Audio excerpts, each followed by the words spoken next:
officially welcome to Fridate. My name is Tonley Iringit, and as promised, right here is MC Rayan the DJ. MC Rayan, quite a long name, but welcome, Manze. Thank you, man. Welcome appreciate to. It. You're looking dope, by the way. Thank you, I appreciate it. Looking just black on black and everything. Black on everything. I'm curious, from head to toe, how much are you wearing right now? I mean, I feel like it's on point, you know. How much? To by the way, how much? How much? Hey, because definitely bei ni kubwa. Bei ni kubwa. Bei ni kubwa. Tupatie price, man. Pia kila siku inapanda, unajua. Approximate, because our super camera person pale Kipto ana try to zoom in on everything, the chains and everything, the eyes pale kwa masikio, literally everything. Unajua approximately. Leo hata sijapiga luku sana. Leo ni ile kutulisa nimetulia tu kidogo. Ile kidogo, and maybe the most expensive you've ever, before we get to who you are, the most expensive drip you've ever had? Roughly, I feel like most expensive drip I've had is more on the jewelry side rather than on the clothes side. So nimengoje unipatie bei bana, a number, give me a number. I mean, kasotado hivi. 1,000. Oh my goodness. I shall start singing now. I shall start. Yeah. Welcome, Manze Rayan. Asante, shukran. Welcome, Manze. I definitely know that you're not a guest here in TV47. There's MC, then there's a DJ, then you're also a promoter. Yeah. You quite have a number of hats on you. Which came first? Okay, so I started as an MC. I was only an MC. I'm talking about like when I went to shows, I always had a DJ next to me. So I was an MC first, okay? So after being an MC and, you know, going through the industry, of course, it gets to some point where you need to take a step further and, you know, try to take it to the next level. So started to DJ. So I was like, okay, MC Rayan. Do I change my name to DJ Rayan, or should I just keep both of them and call myself MC Rayan, the DJ? And that's how we came along, yeah. Right. And now also now as a promoter, let's talk about, because recently I saw Zuchu, Tanzania's favorite. She had an event in the United States. She had obviously hoped that this will go perfectly and you know, have a stellar event, but it flopped. I mean, it does. Many artists have had this. What really goes to have a successful event abroad?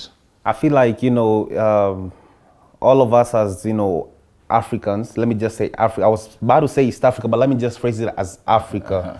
All of us as Africans in the diaspora, we need to be united, okay? So if you have an artist coming to the United States, if, for example, like you said, Zuchu from Tanzania, we need to involve everybody from East Africa, you know? Because when you think about it, here in East Africa, we have fan base from Uganda, Tanzania, Kenya, Rwanda, East Africa, all over East Africa. So when you come to the United States, you need to involve everybody in the East Africa, you know, to make the show successful, you know. What do you think went wrong in that? I feel like, you know, they try to put it as a Tanzanian show. And they failed to Kenyan fans. Kenyans. Yeah, us as Kenyan fans, I feel like we do, you know, we support them too. So I feel like if, you know, we had at least one performance in the, you know, category, or maybe a DJ, or maybe just somebody who is Kenyan, who is, you know, we could have, you know, showed up, yeah. And now that you mentioned US, why US for you? Before I get to actually now other US-based you know, musicians, why US for you? Okay, to be honest, when I went to USA, it was in search for green pastures. When was this? Probably like 9 years ago, 9 years ago? Almost 10, yeah. So it was for green pastures. But of course, every time you get into a good environment, you always expand your mind. So your accent ilikuja? 1 year later? Baadaye, hata sikujua, ilikaa tu, you know. But one thing with me, I try to keep up with my culture, yeah. So uko pale unakatia muturo unasema Monzaijo ni I feel like, you know, I don't know, like, you know, it's just natural. I'm the type of guy, on my free time, I will literally get on the internet, see what's popping in my country, see what they are talking about. Yeah, kidogo na nini naendelea kwa mtandao. Just keep up, yeah. Let's talk about the US-based musicians. What are the survival tactics that they need? 101%, not even 100, because you need to keep in mind everybody in the United States is somebody who, you know, have something going on. People own businesses, lawyers, doctors, everybody. So when you come there and you charge your show per person, let's say it's $50 to get in, everybody's expecting a good performance from you, you know. So when you come to United States, you need to deliver, try to communicate to, you know, your fans, you know, try to deliver the actual performance. So I feel like back in the United States, it's more about delivery. You know what I mean? People pay for the service. Yeah. What's different though? I was actually now coming to that. What's different? The music industry that you've seen in the US and you know right here, the whole production and everything, and that's the one that we have in Kenya. What's different? I feel like exposure, number one, because when I look at, you know, stuff we can do back there, it's way more exposed. And, you know, we've had a lot of conversation in the industry about taking our music international every day. Let's take Kenyan music international. And I actually like the question you asked because, you know, people seem to forget that we have acts back home, you know. We got comedians, musicians, artists. We have all type of arts back home, but us as Kenyans, we kind of tend to focus on Kenya only here back home, you know. But if we focus both sides, we actually try to take our, you know, music international. Because think about it, if I'm listening to your stuff back in America, you're listening to my stuff back in Kenya, we have some type of exchange going on, and we both Kenya, so obviously we have some type of relation, yeah. Indeed, and some Kenyan artists who are based in the US and even in UK are actually making it big and you know being showcased in you know international scenes. Does it pay though when you know when you go to the US? Because the mentality will be, if I go to the US, definitely the dollars will be coming through, the bag would be heavier then. Does it pay? To be honest, America, it's a land of opportunities. You can make a lot of money. This is to everybody who always has a dream to go back, you know, to the United States.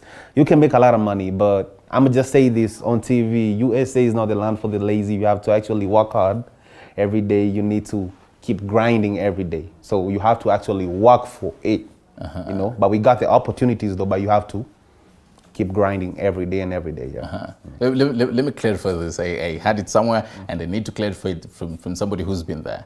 Is Nairobi the New York of Africa? Yeah, basically. Right, definitely. Let's talk about your upcoming projects and what should we be expecting from you? This year, I feel like December is almost over right now, but come 2023, next year, I want to drop an EP. I have, you know, a couple artists in Nairobi on my EP.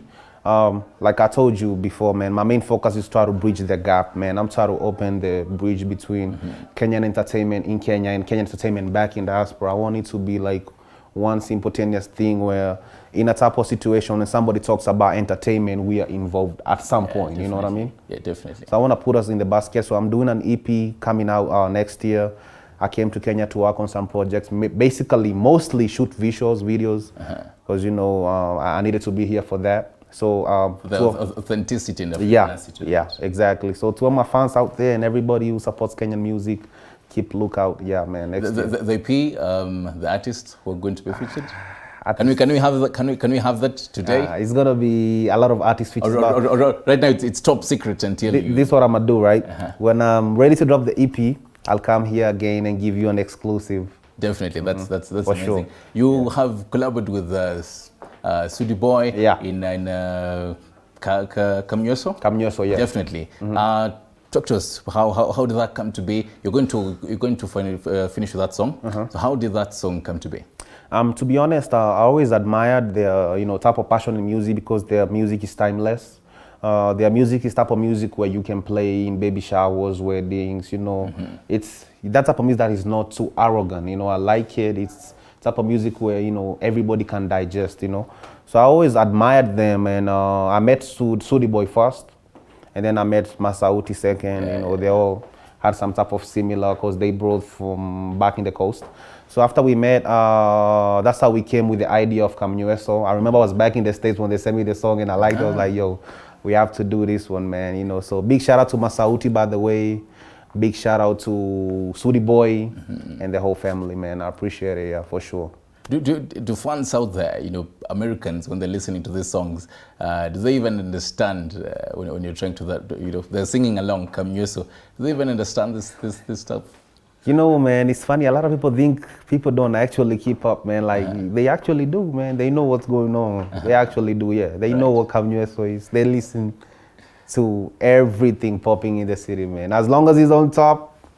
Definitely. I feel like it's the same as, South African songs, Yeah. them a piano. I personally love them. I sing along, but I don't know what flex and all they're saying. I just sing along.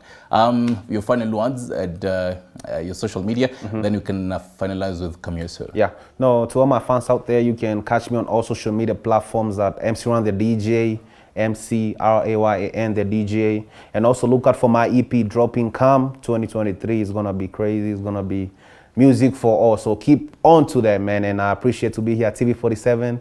I go by the name MC the DJ. Big shout out to all my diaspora family. And I want to big up one of my friends back home. We do events together. Big shout out to DJ Calvin's, wherever you are right now. I know. Back home, you mean in Kenya or US? US, yeah. US, Yeah. DJ Calvin's, big up yourself and the whole family entertainment group. We outside, man. I appreciate it, man. And definitely, because it's Christmas time, and you have to do it the Kenyan way. So you definitely have to tell your fans right there, the Kenyan way, Merry Christmas and Happy New Year. Merry Christmas, Happy New Year, December tupige sherehe na itubambe, sio? Sio kabisa manze.